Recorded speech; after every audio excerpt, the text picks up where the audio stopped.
Today we delve into history with an exclusive interview featuring Piet Skiet Rudolph, the leader of the Boer Armed Struggle in the 80s and 90s. From war declaration to Amnesty, Rudolph shares a first-hand account of South Africa's turbulent political transition. His story is one of passion, determination and unwavering commitment. And this interview was initially part of a larger project on the turbulent and violent shift of power in South Africa during the early 90s. However, that project was never finalized, and therefore I have decided to publish this interview in full instead. And if you want to stay updated and never miss an episode like this, make sure to sign up for our newsletter at southafricainsight.substack.com. And now over to Piet Skiet Rudolph. I said to you there, and I want to repeat it here, that I'm full of gratitude for what you are doing. The same thing was done to us when we had the colonial war with the British in 1899, 1902. We had so many Europeans, Scandinavians, Germans, Italians, Scottish, Irish,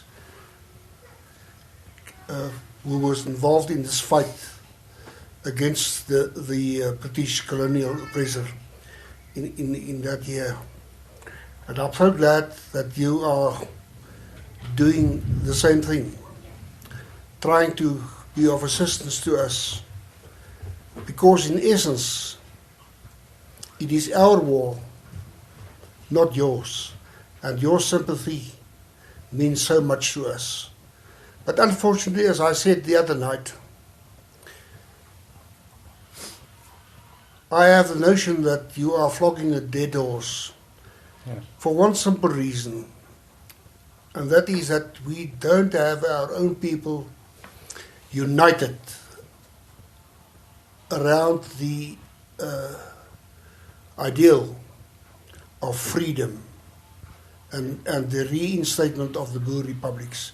Because you see, you cannot be a Boer because you like drinking coffee.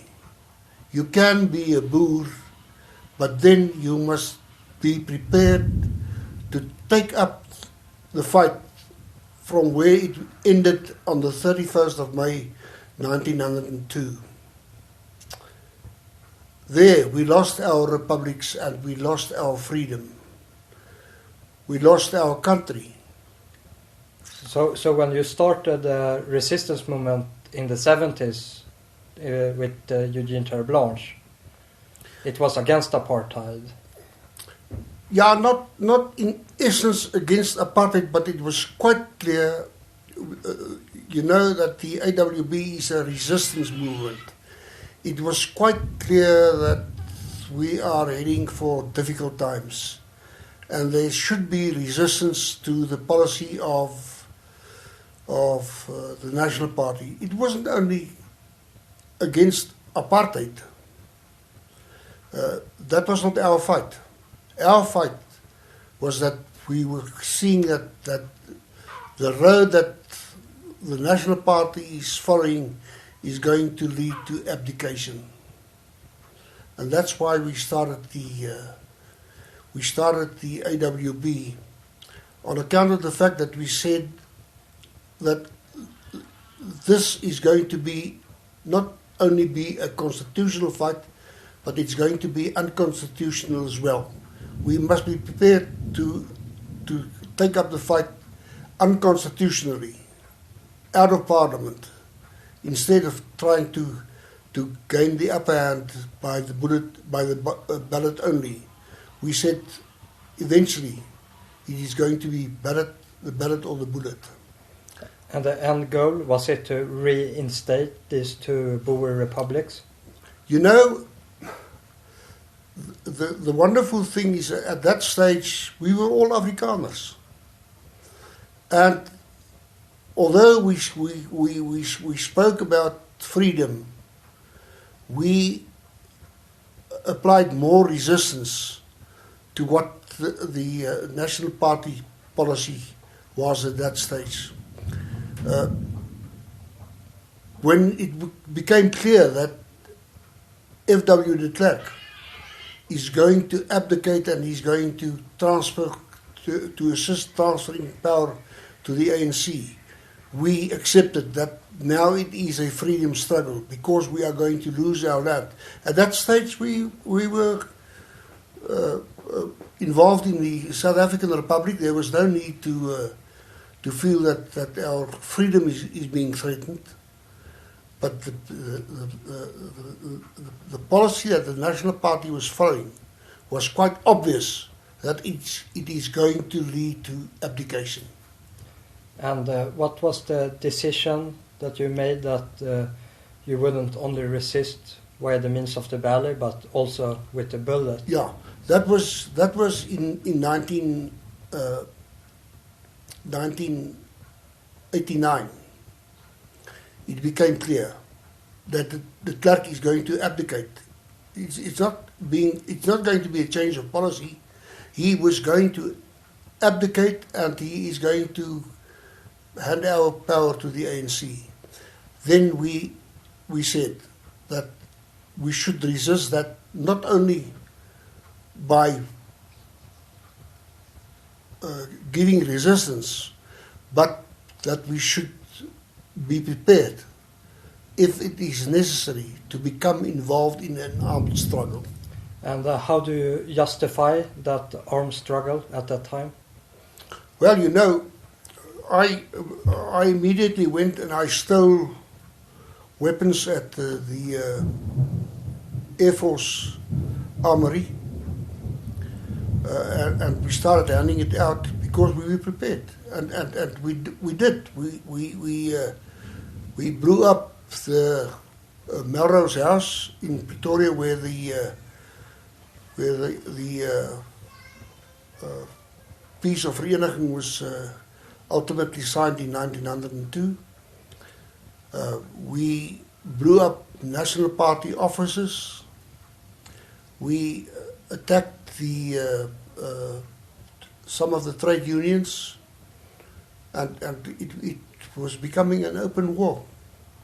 And this was under the flag of the Orde Boervolk?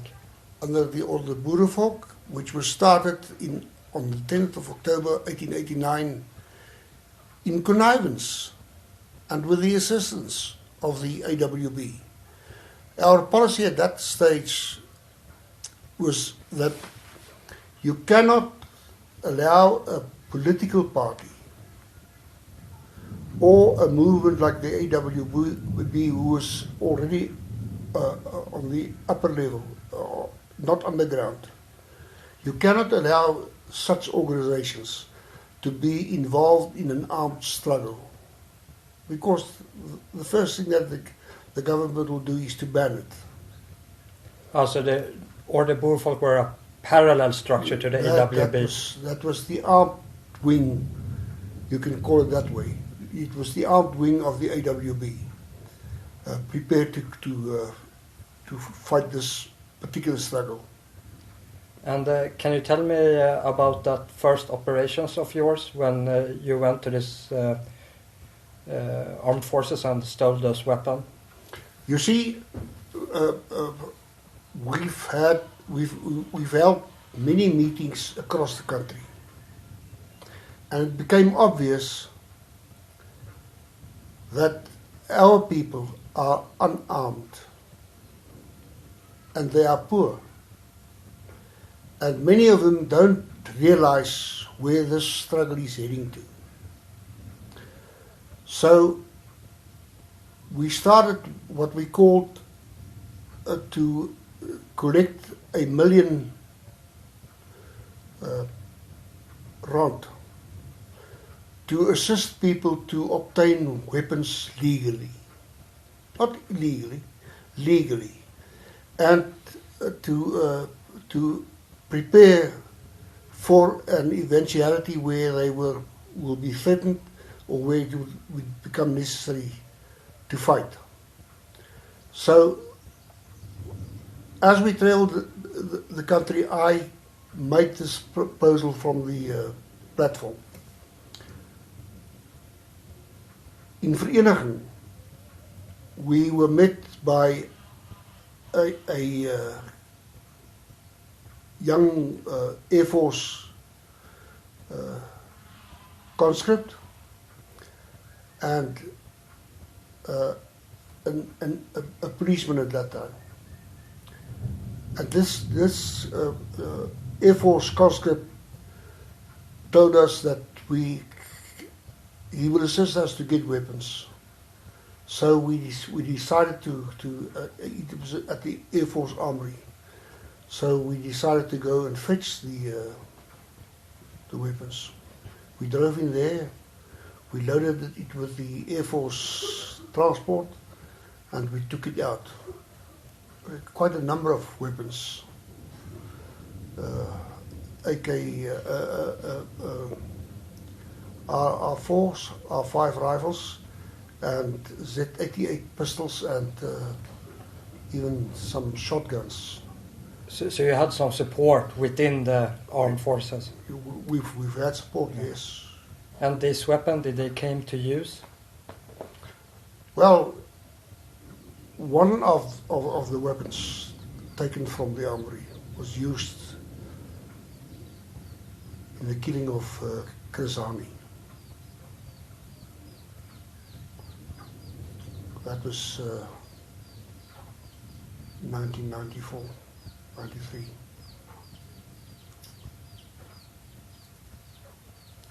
We've handed the weapons out to our people, but you see, it's such a simple matter. We couldn't have started the war with that few weapons. Afterwards, other people went, and they also took weapons from the government. And in this process of this armed struggle to be, why didn't it ever spark into a full civil war? Because ANC got into power and it remained relatively calm, at least. I'm quite confident that it was heading that way. People were busy rising, and they were prepared to make war. But in essence, it was so small. But what one was taking into consideration, the South African government was a strong government, and it had a strong military which could suppress almost everything. They suppressed the ANC for 80 years, so our struggle only started in 1990. I don't think that we could have conquered, if I can put it that way, the government at that stage, but it was leading to an armed struggle for quite some time. You told me that you were never in with Eugene Treblanche into Botswana. I wasn't there. But can you tell me about the procedure? What was happening there? Why did the AWB? I think Eugene was misled by Constant Viljoen in going into Botswana. And why wasn't the Orde Boervolk going in there with? No, for the simple reason I said, Lucas Mangope is such an unfavored person that I'm not going to support him to see whether we can get keep him in government. He's going to lose that fight. The ANC will take it over, and with the AWB, the only thing that can happen is that we will be chased out of Botswana, and that's what happened. That's what happened. I think that Bas was misled to accept that they would do something there. And I don't think Constant Viljoen was very eager or earnest in his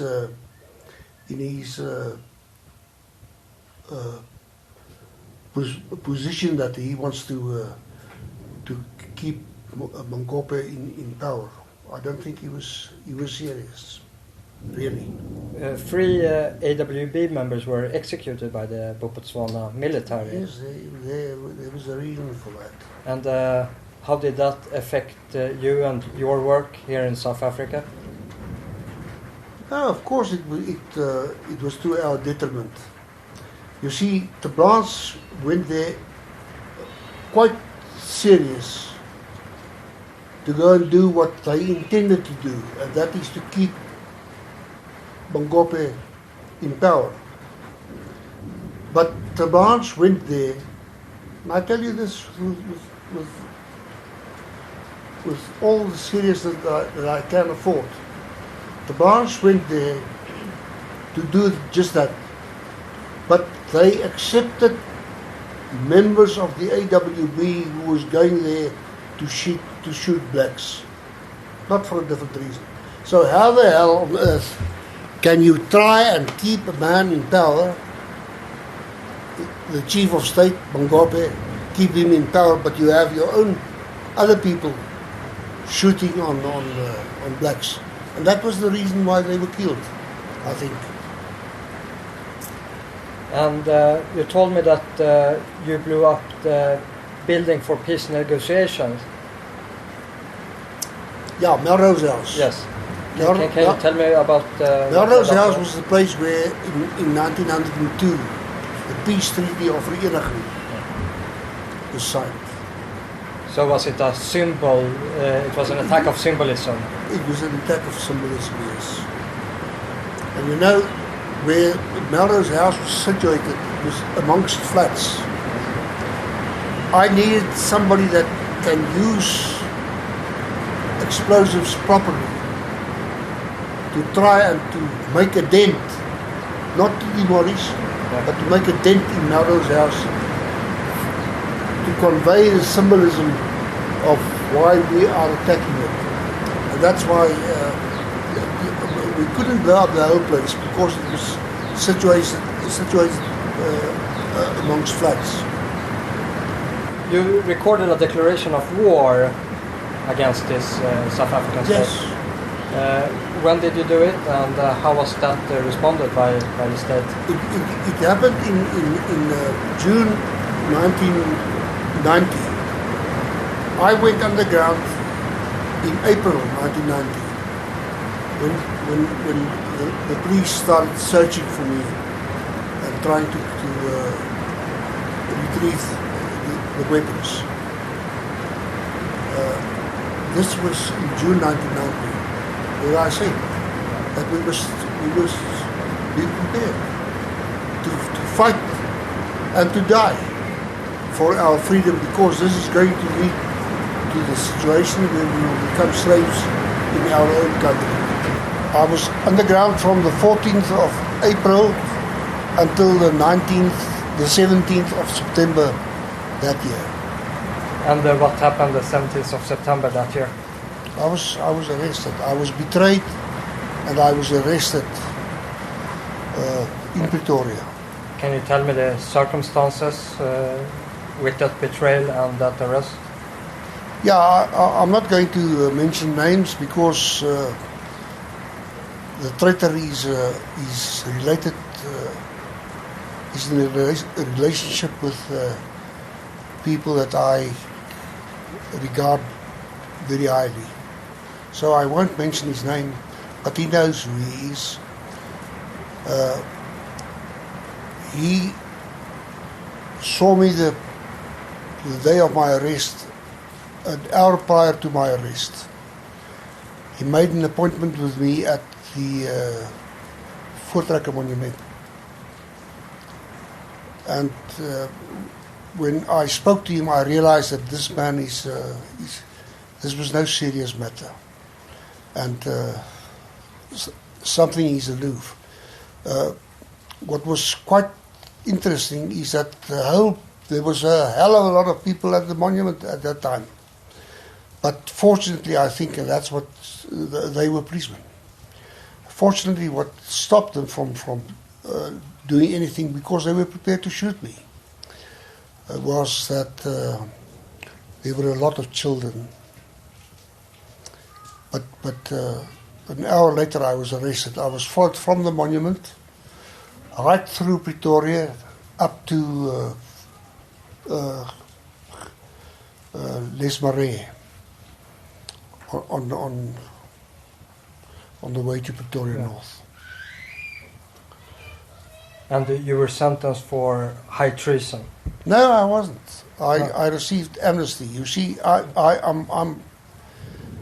have a lot of gratitude to the ANC. De Klerk was negotiating with the ANC, and they were busy with the release of Nelson Mandela and his ultimate handing over of the power. So they had the Pretoria Convention and the Piet Skiet Convention, where it was decided that they are going to release the ANC people in detention. I was released on the 18th of March. That day, I was released at 9 o'clock in the evening. That morning, the government, de Klerk's government, released 48 ANC members and SACP members, and I was released in the evening. And how long had you been in custody? 6 months and 1 day. And if you wouldn't have been granted amnesty? I would have been charged for sabotage, housebreaking and theft for the weapons, and the sabotage counts carried a mandatory sentence of 5 years. So I would have been imprisoned for, because I was not going to plead, but I was not going to plead not guilty. No. Because what I've done, moved by my conscience. And how many members of the Orde Boer folk were released during this amnesty? 6. 6, all of them. And who were the others? Other prisoners detained at that stage was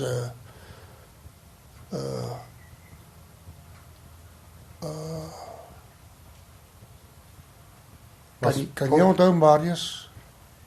Was Paul Kruger one of them? No.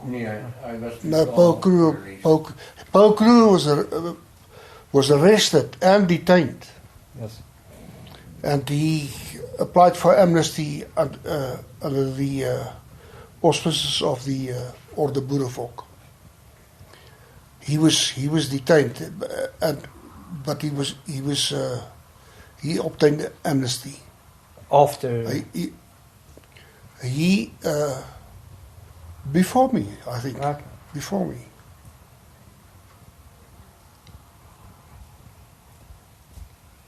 And can you tell me when you met Paul Kruger for the very first time, if you can recall? I met him when I was on the ground at the meeting. He was then still a student at the University of Pretoria. We didn't speak much at that time, because you know, if you're underground, you must stay on the move. But I saw him again later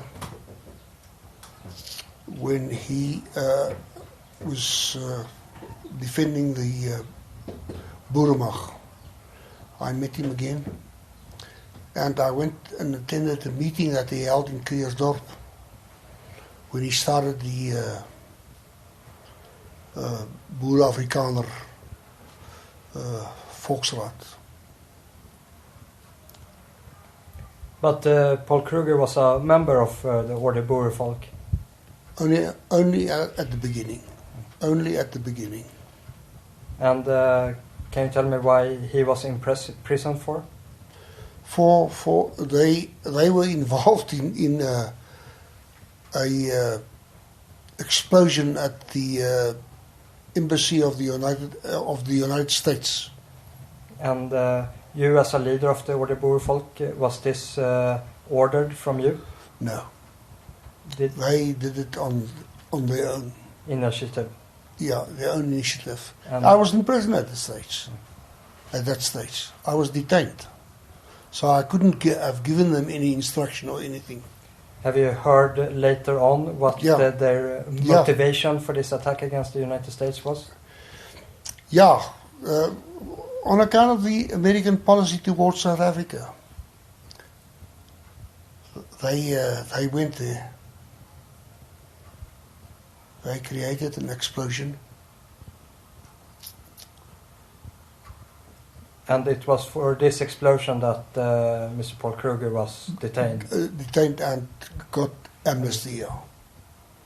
He was involved with another chap who is a brother-in-law of the Witwolf, Dion Rodenbach. And Dion Rodenbach was with Kruger? With Paul Kruger, yeah. And when you look back on this intense period of time in the late 80s, early 90s, how do you regard it today in retrospective? It's part and parcel of the struggle. It's part and parcel of the struggle, and although we didn't achieve what we really wanted to, I can tell you that is the foundation of the armed struggle that is coming to South Africa. It was started there. It will continue from there. Do it continue still today? Yes, of course. We are not busy with an armed struggle. We are fighting a political struggle, but we are preparing ground for people to realize why are we in this fight and why should we fight it the way that we wanted it to be fought. And where do you see the future for the Boer people? Yeah, we have a very bleak future at the present on account of the divisions amongst us. But ultimately, all people is going to realize that the only people who is entitled to an armed struggle for freedom is the Boer people. We've had ground, we've had land, we've had our own government, we've had our own people. We've lost that. And to regain that, we will have to start as where it stopped, on the 31st of May, 1902. All right, thank you very much. I just want to go back to one thing that I'm not sure if it's correct, but when you were underground, after you made that declaration of war and you put it public, did you go to an editorial staff and made a correction in their newspaper while you were still undercover? Yeah, that matter that you are referring to happened in 1994. Oh, so it was after your amnesty? 1974. Ah, 1974. 1974. It was quite a time before this. But Max de Pre, who was at that time the editor of the Vrije Weekblad, he published an article which offended us, and I went and I delivered the thing at his office when I was still on the ground. The Bild published an article that I'm disinformation. that I was looking for amnesty, and that I was applying for amnesty at that stage, and we went and we blew up the offices of Bild. You blew it up? It was blown up. Burned up, okay. It was blown up. By whom? Members of the Orde Boerevolk. They also got amnesty for that. And when was, which year was this? That was in early 1991. Early 1991.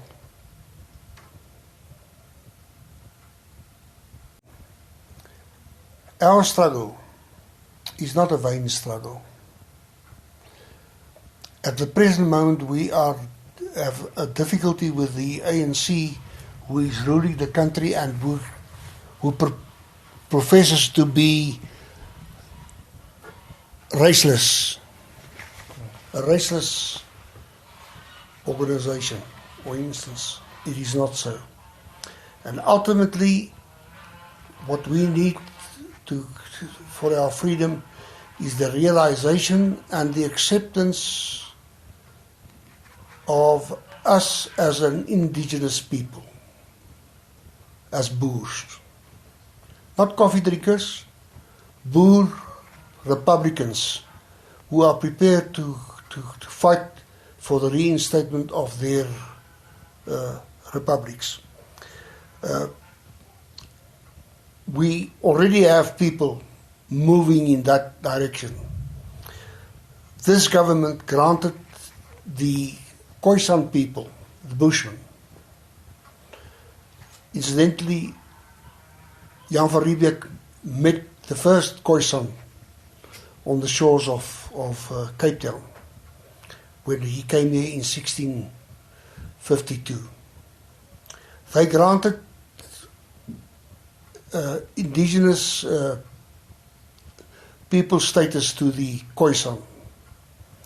Although there is no discussion of land at this moment, because it is the political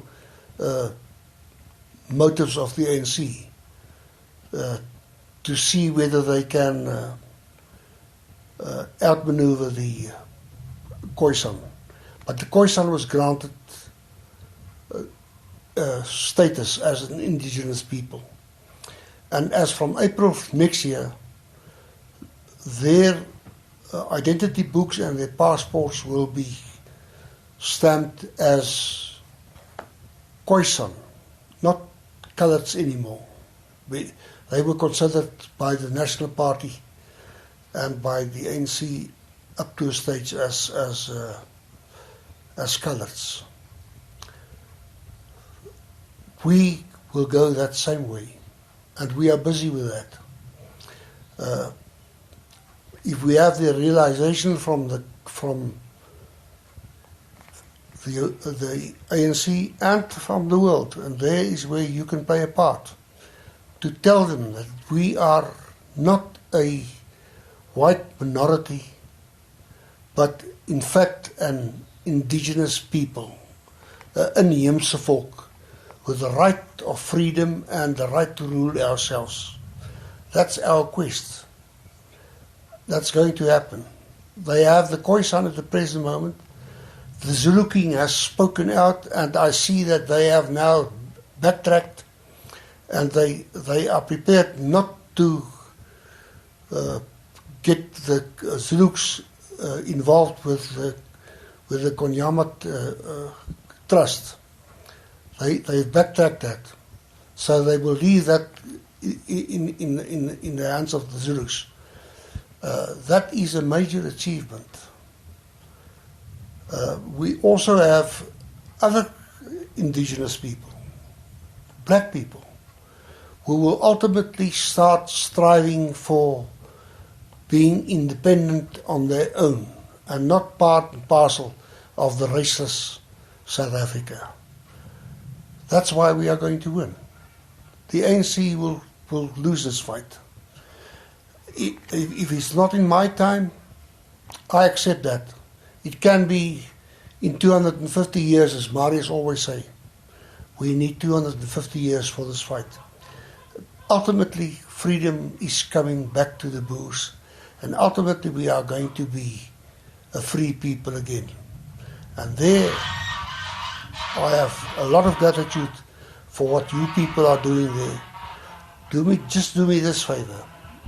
When you say it is a Boer project, tell them that it is a project for freedom and for the reinstatement of the Boer republics.